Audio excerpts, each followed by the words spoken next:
This is my 86th video on my work with OO gauge. See part 1 of this series for my reasons for getting into OO gauge when I already had a lot invested in working in N gauge, and I didn't really have space available for a large, fully operational OO gauge layout. Also see my lengthy series on my N gauge railway modelling for smaller and more complex scenery and smaller scale trains running.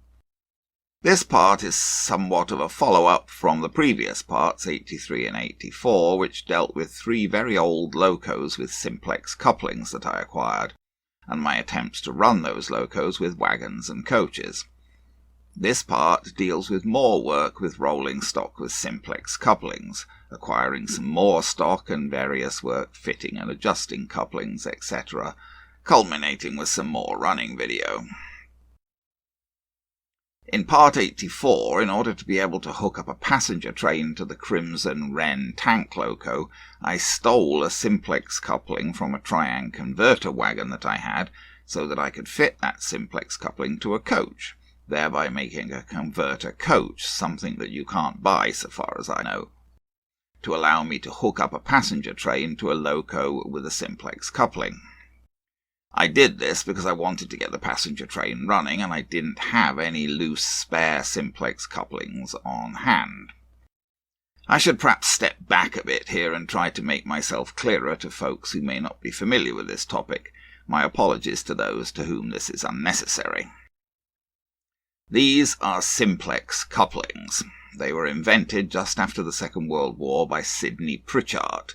Meccano of Liverpool, who made Hornby Doublow, adopted the design, and this led to the founding of the Pritchard Patent Product Company in Devon.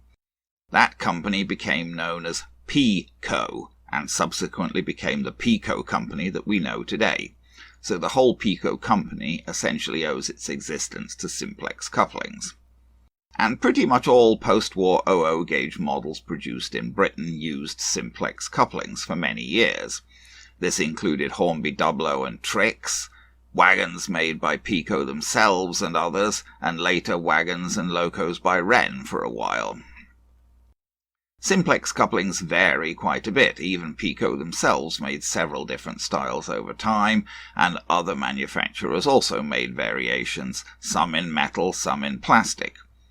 All simplex couplings work by having horizontally orientated hooks that hook around each other sideways to couple the two pieces of rolling stock together. They have prongs protruding downward from the coupling to allow it to be pushed to one side by an uncoupling device, so uncoupling the rolling stock. Generally, all simplex couplings should work together, although it can sometimes be tricky to get different versions to engage reliably. Of the 2 simplex couplings seen here, the one on the left is the type used on early 3-rail Hornby Doublow stock. It's made entirely of metal and rather rusty in the case of this example. The coupling on the right is made of plastic and is of a type used on most Trix stock, as here. These are tension lock couplings, the type used on most British OO gauge rolling stock today. They were, I believe, developed by Triang, and when Triang took over the Hornby brand in the 1960s, Hornby stock was switched to using tension lock couplings. Pretty much any OO gauge model you buy in Britain today is going to come fitted with some sort of tension lock coupling. The issue of how the couplings are attached to the chassis of the rolling stock itself is separate from the design of the couplings themselves, and I'm not really going to get into that in this video. Like simplex couplings, tension lock couplings vary quite a bit in design. They can be made of metal or plastic, they can have wider or narrower loops, shorter or longer hooks, but they all work by having a horizontal loop with an inward protruding lip and a hook pivoted vertically, with a downward facing tang that engages with the lip of the loop on the other piece of stock. Of the 2 shown here, the one on the right is an old Triang example made of metal, and the one on the left is a current production Bachmann wide loop coupling made of plastic, other than a small spring used to push the hook downwards. One more clarification. A converter wagon is a piece of rolling stock that has a simplex coupling on one end and a tension lock coupling on the other end, thereby facilitating the making up of trains using a mixture of stock with the 2 types of couplings. since the converter wagon can be coupled to simplex stock at one end and tension lock stock at the other end. Okay, now back to my recent doings. I was up to British Model Trains in Cambridge, Ontario again this weekend. I was picking up things for several different projects I have in the works. The other projects will, hopefully, come to fruition in future videos.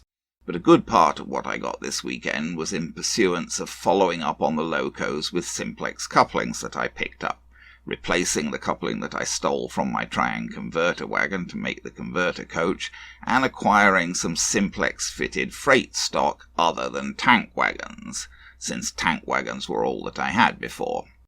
Here's what I brought back for this Simplex project. And here's a clarification of what these various items are. At top left are two almost immaculate boxed Hornby double wagons. These are later double suitable for 2- and 3-rail operations. The earlier double stock designed solely for 3-rail operations can't be used on modern 2-rail systems without changing the wheels, as they had wheels and axles made of metal with no insulation at all between one wheel and the other, so they simply short out a modern 2-rail system. This is not true of Trix 3-rail stock, as that was always based on powering the two outer rails separately, allowing two trains to be run on the same continuously connected track.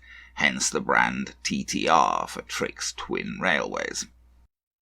The third wagon on the top row is a Hornby 00 fish wagon. The wagon is in excellent shape, but the box is rather worn. The rest of the wagons weren't boxed. The fourth wagon on the top row is a Hornby 00 cattle wagon. It came with a damaged roof, more on that a bit later. The 4 wagons on the second row are all Trix. The left 3 have Simplex couplings, and the blue circle cement wagon on the right has tension lock couplings. Trix wagons at the time these were made had chassis designed with fittings for both Simplex and tension lock couplings, so they could easily be fitted with either. On the bottom row are 2 Pico wagons. These were made with fittings for Simplex couplings. The one on the left has its Simplex couplings, and the one on the right came to me with no couplings, but it appeared that someone at some point had modified one end of the chassis to fit a tension lock coupling. Finally, at bottom right are some packs of spare Simplex couplings.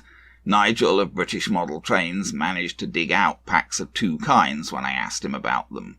On the right are the earlier Pico R2 design, which are fairly simple and all metal. On the left are Pico R3 couplings, which are a later, considerably more complex design, made to work with magnetic uncouplers, and these require special fittings on the wagon chassis if you want to use them fully as originally intended. Here are the wagons turned upside down to show the bottoms of the chassis, and give a clearer view of the couplings. The Hornby 00 wagons have their Simplex couplings riveted on. The Trix wagons use a different type of Simplex coupling with a longer shaft held on by a screw on the end of that shaft. There are posts between which the shaft of the Simplex coupling passes. These serve to limit the travel of the Simplex coupling, but they also have holes in them and are used for screw mounting tension lock couplings, as on the wagon at the right of the second row. The 2 Pico wagons were designed to use the R2 couplings, which are held on by push-in pins, but these have been removed from the second wagon and part of the fitting for the Simplex coupling has been cut away at the right-hand end. I have to say I was really impressed with this wagon. It would have been made when Hornby was still part of Meccano, so before 1963, but it appeared brand spanking new, and more than that, it appeared more sharply cast than most modern wagons. The body is plastic and the chassis is a metal casting, and brass rivets serve both to retain and pivot the Simplex couplings and to attach the plastic body to the metal chassis. The Simplex couplings themselves are made of plastic on this wagon and the other later 00 wagons that I got this weekend. This is that wagon seen from the side. Seeing an old 00 wagon in such pristine shape took me back to my visits to model railway shops in my childhood. I would have been less than 11 when this wagon was made. This is the other Hornby 00 wagon that came with a clean box. It's in very good shape, but not quite immaculate like the other one, as the paint on the buffers is somewhat chipped. It's basically of the same design as the yellow one.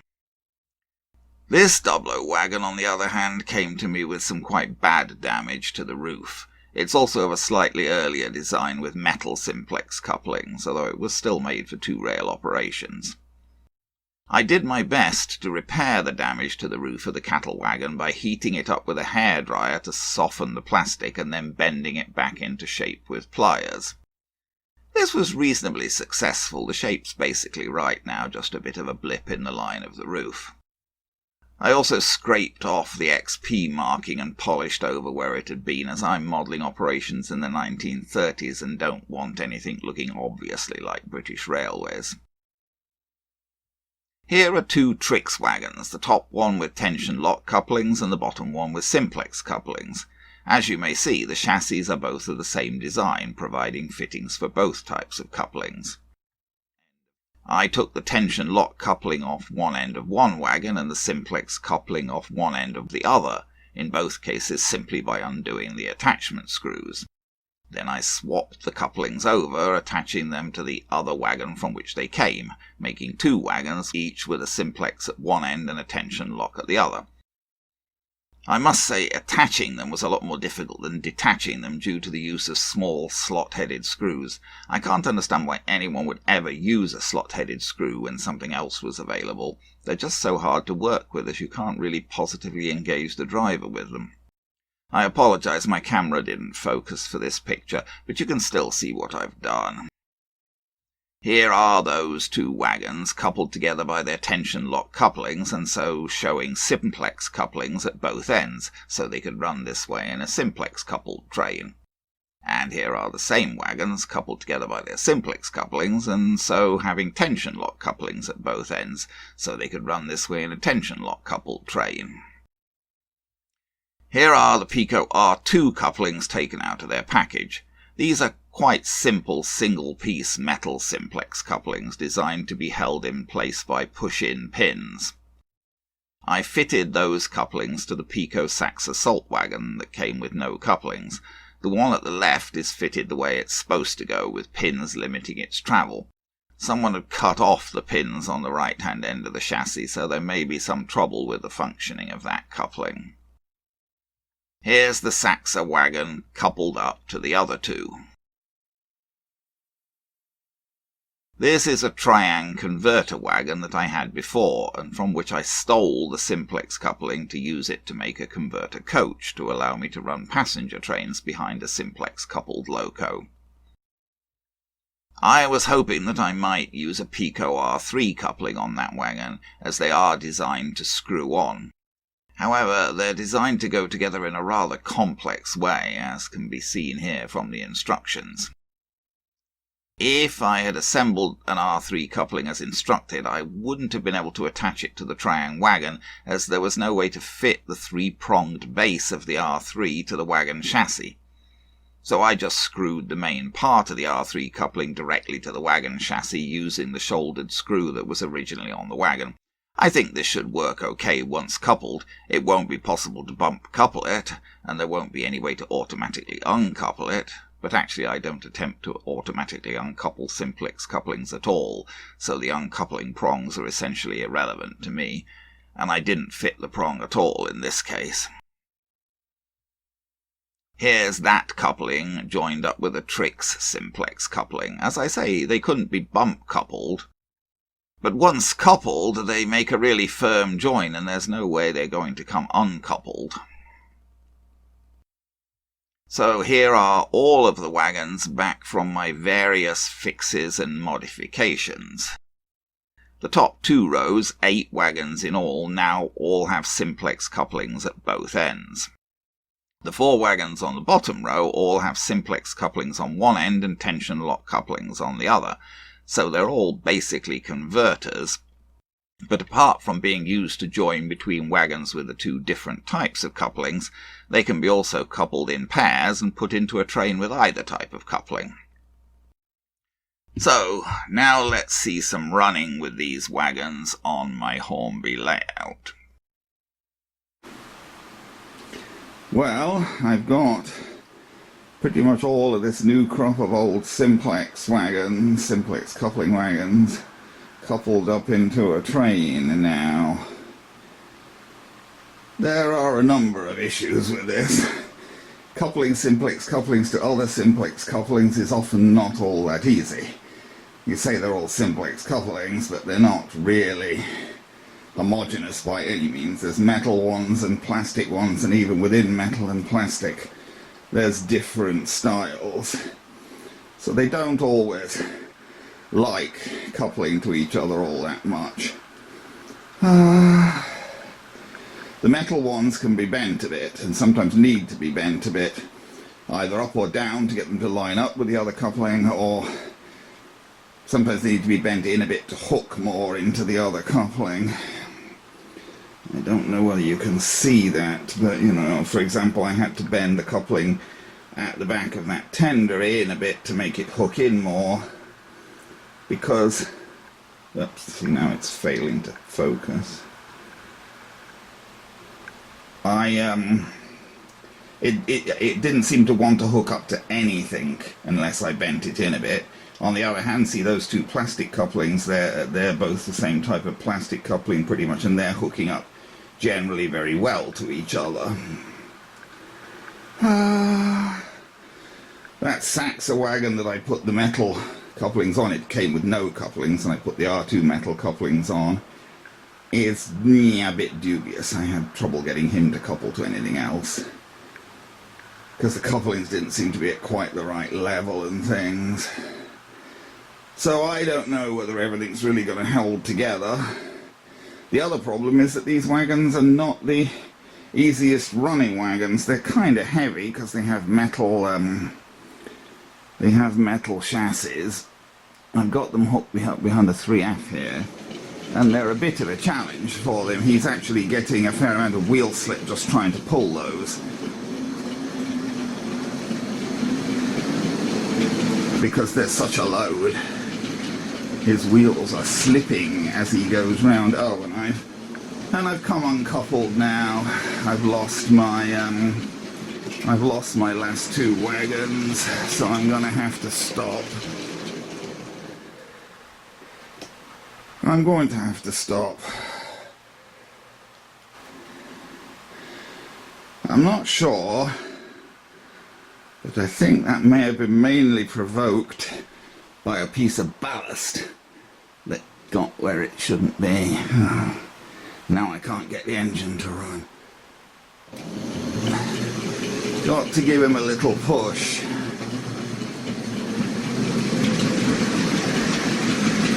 Are we all going to get through the station there? Yes. I think there may have been a bit of ballast there that had gone up on a sleeper and hit the wheel. Whoa. It's picking up speed a bit. Now he's getting the train moving. I'm not touching the throttle, I'm busy operating the camera. And he's definitely going a bit faster, isn't he? So much so that I might actually slow him down a bit. No, I overdid it, I think. Slowed him down too much. But he was getting to go rather fast there as his, you know, he was getting the train running behind him. Of course, many of these wagons probably haven't run for years.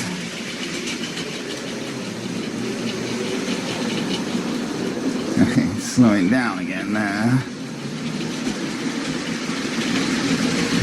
Catch up to the front of him.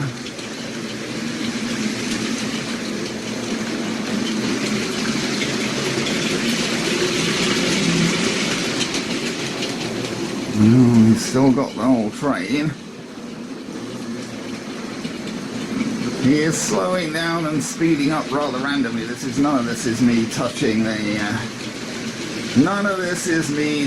the throttle. I'm going to touch the throttle now, though, because I'm going to slow him down and stop him. Well, maybe not quite there. Maybe a little bit further on than that, so the back of the train is not on the level crossing. I I mean, it doesn't really matter. It's not as if I've got actual road traffic I'm going to inconvenience. I just don't like to leave the back of the train sitting on the level crossing. It just seems to be kind of bad practice. That's the one thing that is not, of course, a Simplex wagon. That's a... I was going to say kit built, but it's not actually kit built, really. It was a bauxite brake van that I got from eBay, and I took it apart, repainted it grey and put LMS decals on it. Everybody else, basically, is one of these Simplex wagons we've been looking at. Yes, somewhat to my surprise, the Saxa wagon actually, once I adjusted his couplings a bit, he actually stayed joined up.